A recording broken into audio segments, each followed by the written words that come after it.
semua pihak sudah harus menyadari, mengakui bahwa kasus ini harus ditutup.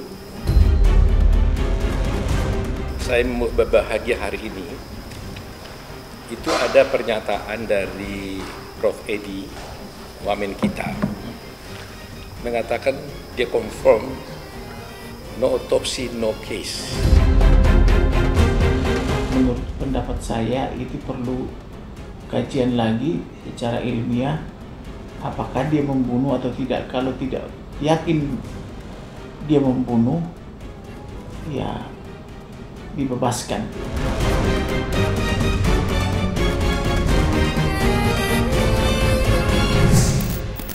Jessica Wongso has been charged with the murder of Mina Salihin. Police allege she poisoned her friend by adding cyanide to her coffee. Siapa sangka film dokumenter Ice Cold Murder Coffee and Jessica Wongso yang tayang di Netflix belum lama ini berhasil mengubah pandangan publik mengenai kasus hukum yang menjerat Jessica Kumala Wongso pada 2016 silam. Berkat film dokumenter itu pula, kasus kopi sianida yang menewaskan Wayan Mirna Salihin, lapisan masyarakat dan sejumlah kalangan, terutama dari praktisi hukum, berbondong-bondong mendukung Jessica untuk dibebaskan dari hukuman 20 tahun penjara yang kini sudah 7 tahun dijalaninya. Dan baru-baru ini, kuasa hukum Jessica, Otto Hasibuan, muncul di hadapan publik untuk menjelaskan langkah hukum apa yang akan ditempuhnya untuk membebaskan Jessica dari balik jeruji besi.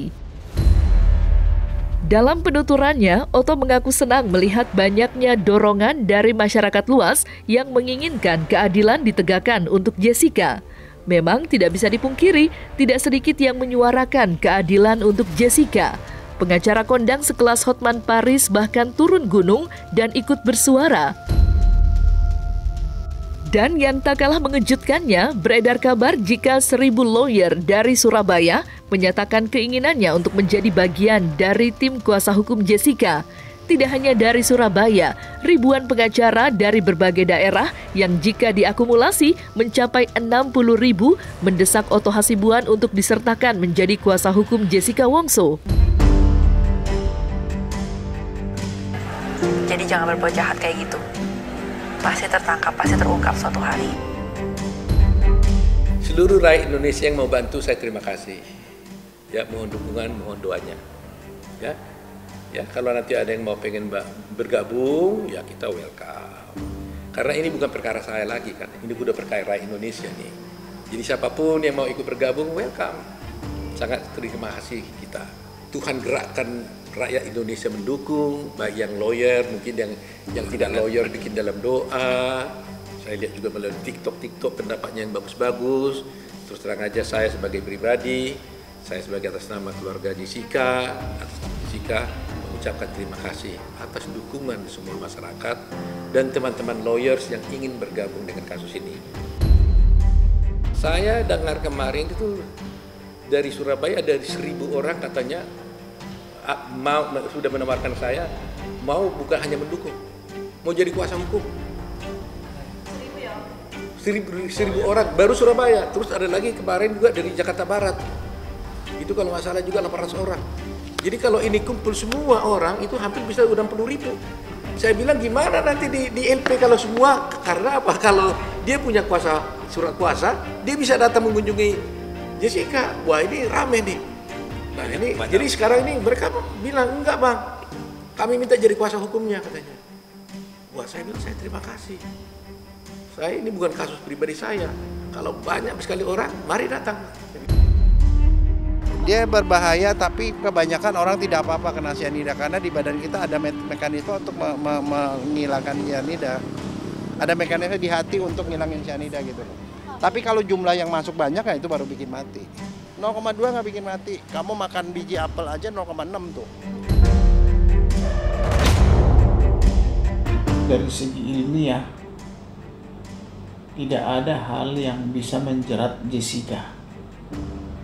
Dari segi ilmiah, misalnya saksi, tidak ada saksi yang melihat dia memakai racun atau memasukkan racun atau menggunakan racun.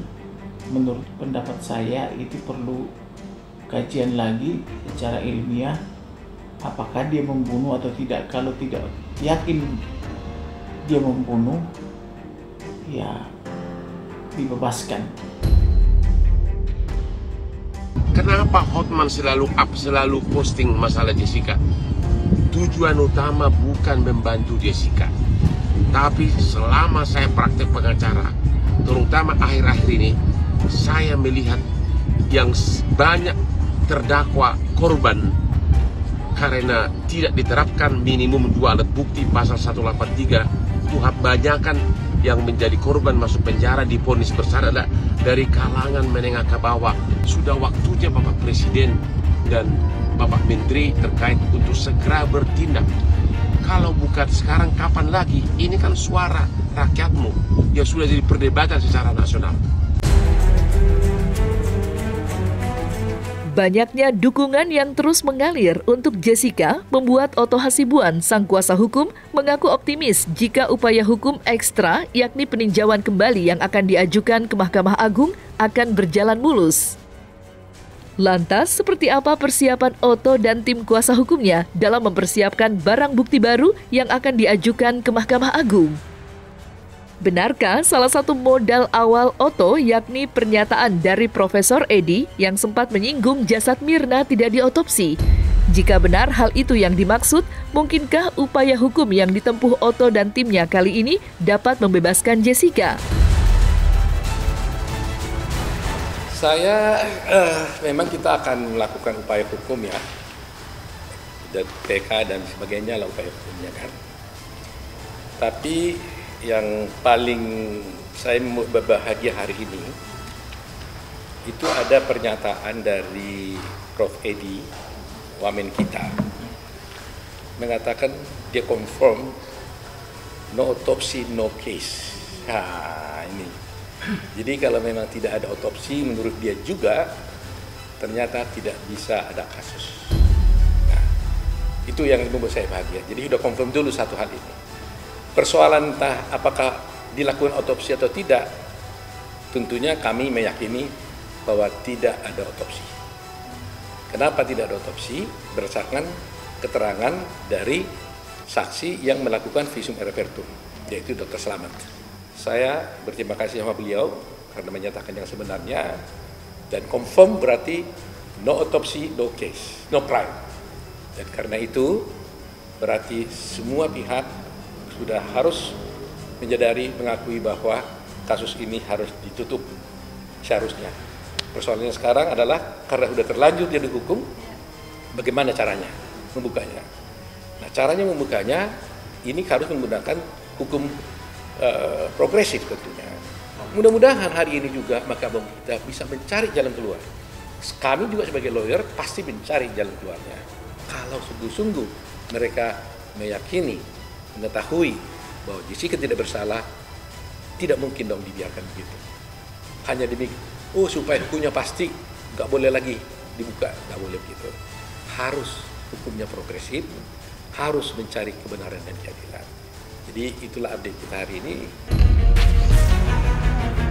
Tensi panasnya perdebatan kasus kopi sianida sepertinya belum akan reda dalam waktu dekat ini, mengingat masyarakat seperti terbelah.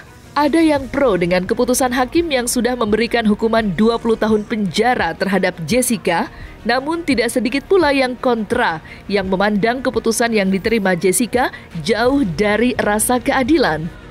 Tidak hanya di lapisan masyarakat biasa, perdebatan sengit juga terjadi antara ayah mendiang Mirna Salihin, Edi Darmawan, dengan kuasa hukum Jessica, Otto Hasibuan.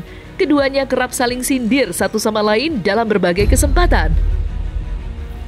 Ya itu tadi, kan saya udah jelaskan, penyebabnya dia cuma sok jago. Biar Otto sekali-sekali anaknya juga ngerasain begitu. Gimana rasanya gitu, jangan giliran anak saya enak perutnya aja gitu. Begini, begitu. Ntar kalau anak dia kena bagaimana? Gitu, rasain. Ya, jangan sombong dia bilangin. Kita nggak lama hidup toh. Ya wajar lah, kita maklum lah. Anak meninggal tentunya saya harus respect lah. Ya, saya tidak boleh mengecilkan. Ya, jadi kalau dia sedikit marah, emosi kepada saya maklum. Saya tidak marah. Ya, saya maklum, saya tidak marah. Itu adalah wajar. Cuma jangan dikira saya berhadapan dengan dia, tidak. Saya membela Jessica bukan untuk mau berperang, tapi untuk mendapatkan keadilan buat Jessica. Seperti saya katakan, kalau Jessica bersalah, 20 tahun terlalu kecil, harus mati itu. Ya kan? Kalau bersalah. Cuma kami yakin dia tidak bersalah. Berdasarkan bukti-bukti yang kami miliki. Bukan hanya karena keyakinan begitu saja. Tapi berdasarkan bukti-bukti yang miliki. Disinilah tanggung jawab moral kami sebagai lawyer. Ya dia bohong lah itu, nggak dibayar. Mana ada sih, lu mau nggak dibayar? Lu tiap hari nggak nyari duit, makan pakai apa? Lu nggak lihat hidupnya dia glamor gitu? Sok jago dia. Dituduh, nggak bohong, tidak bayar, ya kan? Dan meras katanya, sedih juga sih sebenarnya bilang gitu. Tapi kan saya kan sudah terbiasa kan, ya lawyer kan biasa lah menghadapi seperti itu. Karena prinsip saya kan gini, hidup ini, saya tidak tinggi karena dipuji, dan saya tidak rendah karena dihina. Saya tidak tinggi karena dipuji, dan saya tidak rendah karena dihina. Jadi meskipun saya dihina oleh Darmut Salihin, saya nggak merasa nggak jadi rendah kok, nggak rendah gitu. Udah pasti loh orang dia pembela kok, mau cari duit. Ini masih dia kutak-atik aja, dia bilang udah kelar, tapi sekarang dia mau PK lah, dia mau apa, gerasi lah sama Jokowi. Presiden kita yang hebat itu nggak dihukum mati, ya bagus tuh sekalian sama lo. Ya. Jadi kan anak orang ini yang dipertaruhkan. Kalau Jokowi terbalik pikir, wah lu mati aja deh udah. Orang dia ngaku itu bunuh Mirna, apalagi hukumannya kok 20 tahun yang bener aja, hukum mati. Bukan anak dia kan? Yang rugi siapa? Emaknya. Jahat sesuatu. Yang ngomong sendiri, ngomong gede. Ntar, badai. Bla bla bla bla bla. Mati. Keadilan udah mati di Indonesia. Rasain loh, ditolak. Naik ke PK, tolak. Naik lagi ke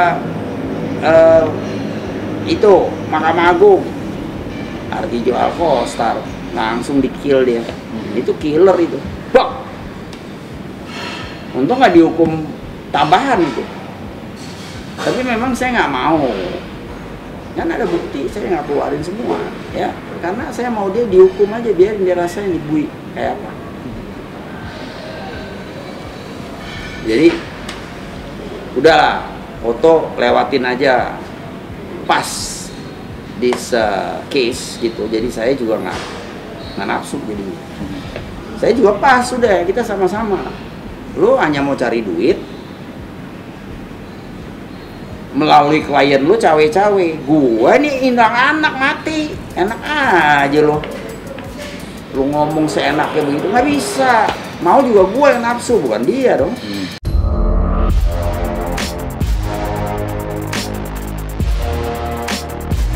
Nah, selesai sudah Cumi Lovers? Saksikan terus Cumi Camp In Depth, kabar lengkap, mendalam, dan akurat dari narasumber terpercaya.